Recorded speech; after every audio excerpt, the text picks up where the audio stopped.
Report پیش کرتے ہیں چودھری شہزاد ارائیں سے۔ پنجاب گرین ٹریکٹر پروگرام کی قراردادی، وزیر اعلیٰ کا خوش نصیب کاشتکار کو فون۔ لاہور، وزیر اعلیٰ پنجاب مریم نواز شریف نے پنجاب گرین ٹریکٹر پروگرام کے دوسرے مرحلے کی قراردادی کا آغاز کر دیا۔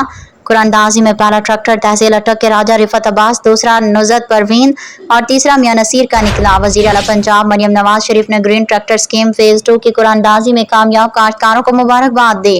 اس موقع پر وزیر اعلیٰ نے قراردادی میں کامیاب کاشتکار محمد عاشق کو ٹیلی فون کیا اور پنجابی کاشتکار سے مادری زبان میں کہا، کی حال ہے؟ تسی ٹریکٹر واسطے اپلائی کیتا سی، تہاڈا نام نکل آیا ہے، تانوں مبارکباد واسطے فون کیتا ہے۔ سیکرٹری زراعت نے C M Punjab green tractor programme phase 2 کے بارے میں بریفنگ دی کہ 7 ایکڑ یا اس سے زیادہ اراضی مالکان 75 سے 125 ہارس پاور تک ٹریکٹر حاصل کر سکیں گے۔